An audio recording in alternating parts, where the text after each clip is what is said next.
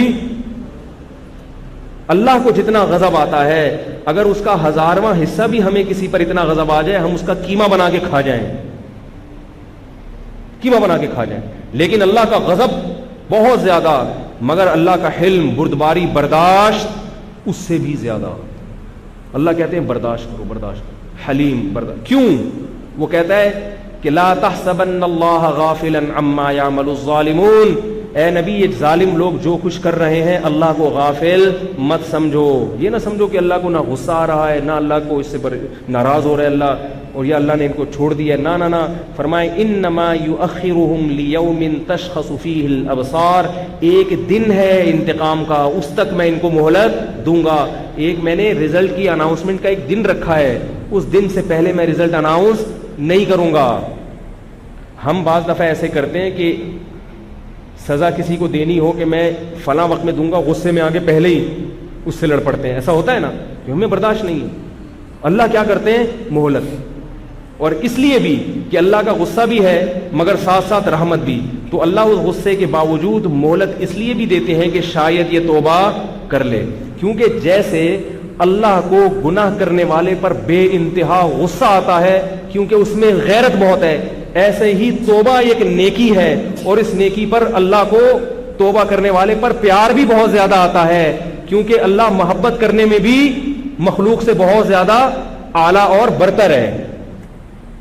نہیں آ رہی میرا, اب تو آنی چاہیے. تو اس لیے بھائی گناہ کو ہلکا مت سمجھو اور توبہ کو بھی ہلکا مت سمجھو. جیسے گناہ پر اللہ کا غضب ہے ایسے ہی گناہ چھوڑ کے جب گڑ گڑاؤ گے اللہ کے سامنے تو پھر اللہ کو پیار بھی اتنا زیادہ آتا. تو میں کہاں سے کہاں بات چل پڑی. تو میں یہ عرض کر رہا تھا کہ جو چیز شارٹ ہوگی اس کی قیمت زیادہ. تو اللہ فرما رہے ہیں داؤد کیا بن جا شکر گزار. تو یہ جو اللہ نے 7 لوگوں کو اپنے عرش کے سائے کے نیچے جگہ دیں گے نا قیامت کے دن, یہ ان 7 کی سلیکشن اس لیے ہوگی کہ 7 قسم کے لوگ مارکیٹ میں ہمیشہ سے شارٹ رہے ہیں, تو ان کی اللہ کی نظر میں ویلیو اتنی بڑھ جائے گی. اللہ کہیں گے باقی لوگوں کا حساب و کتاب ہوگا, پھر جنت جہنم کا فیصلہ ہوگا, تم لوگ فی الحال کیا کرو.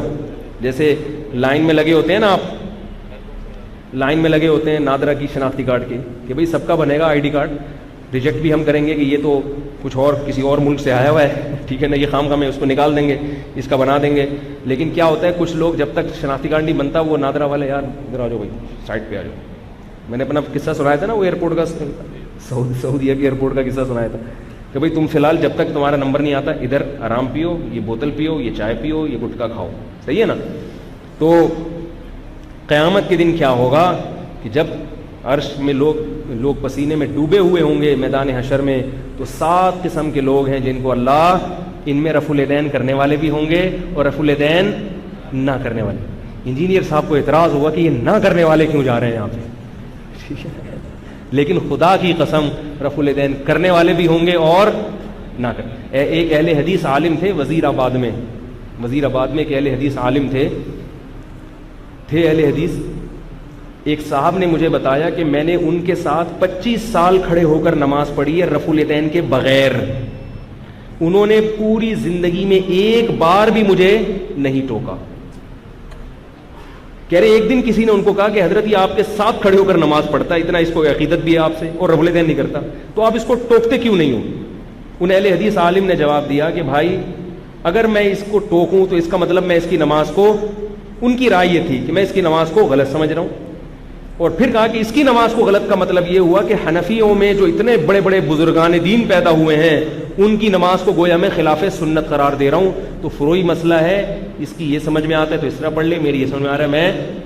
لیکن اس طرح کے مولوی بھی مارکیٹ میں شارٹ ہے, اس طرح کے مولوی مارکیٹ میں شارٹ ہے, چیدہ ہی ہوتے ہیں.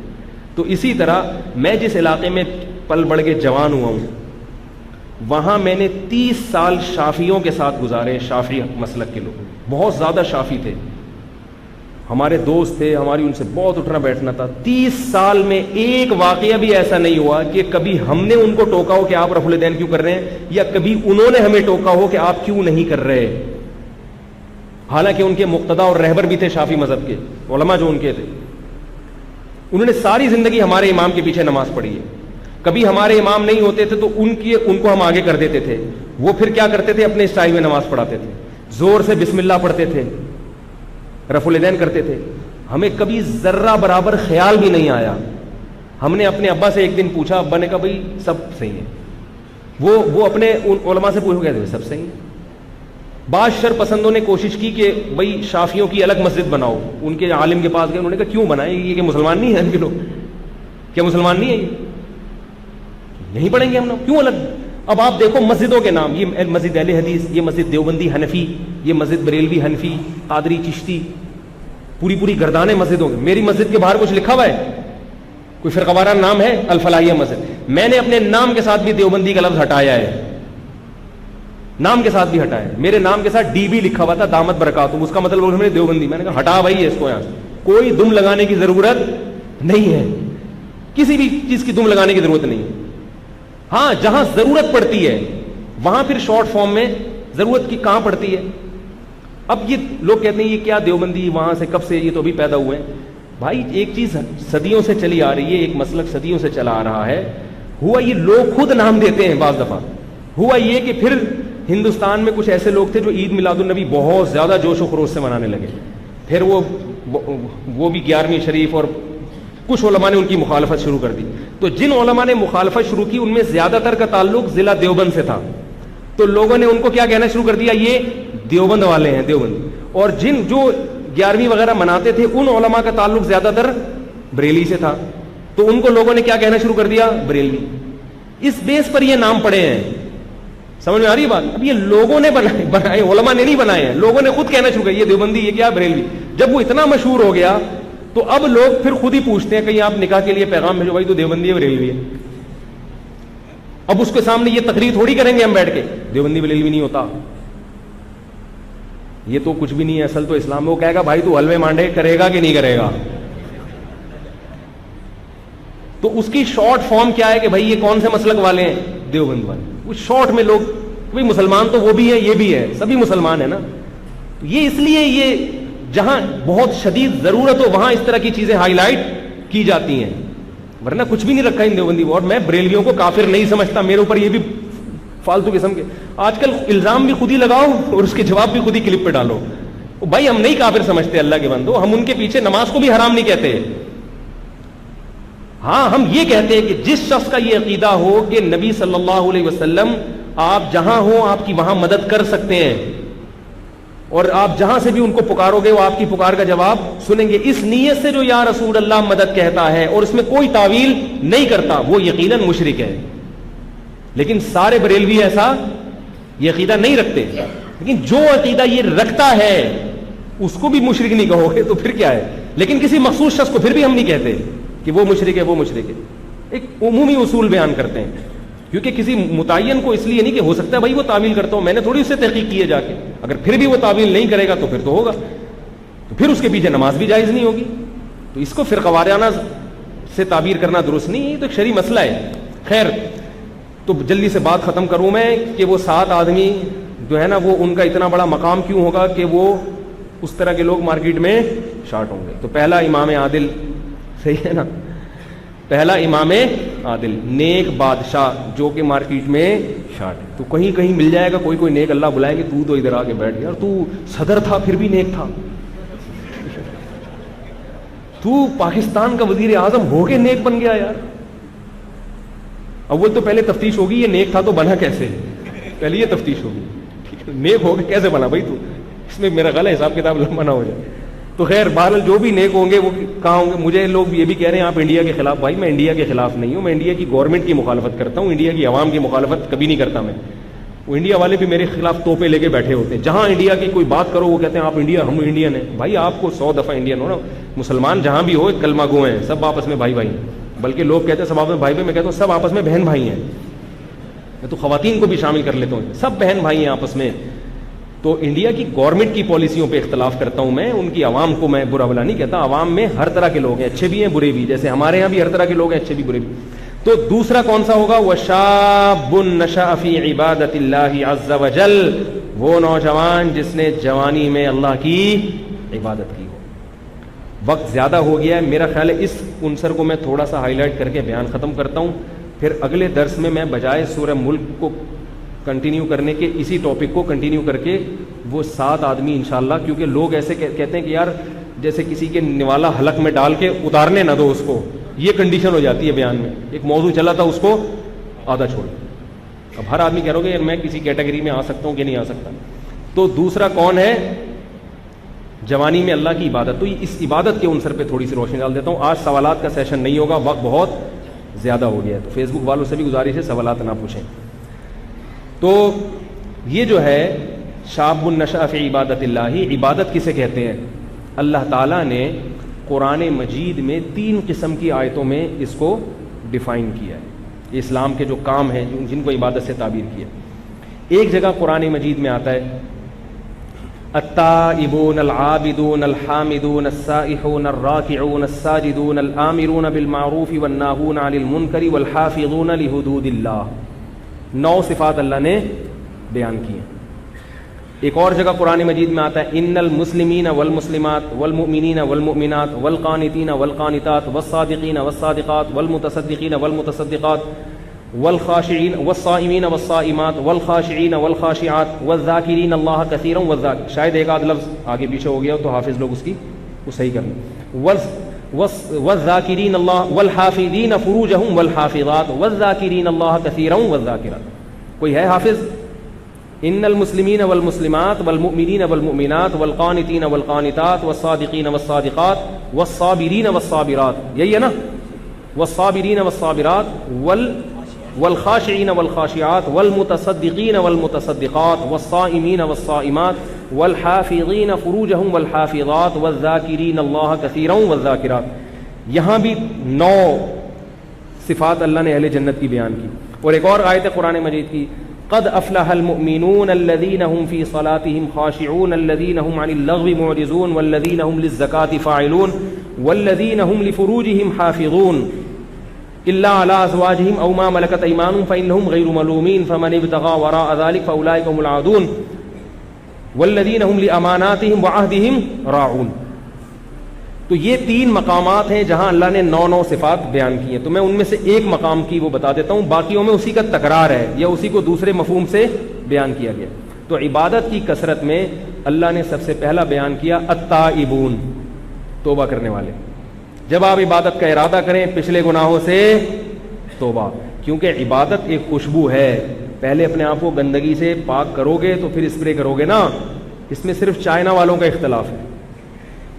میرے ایک دوست چائنا سے ہو کیا ہے, وہ کہتے ہیں چائنا والے نہائے بغیر ہی اسپرے کرتے ہیں اپنے اوپر, وہ گندگی بدبو کو ختم کرنے کے لیے. اسلام میں کیا ہے, بدبو کو پانی سے ختم کرو, صابن سے ختم کرو, پھر اس پہ خوشبو کا تڑکا لگاؤ.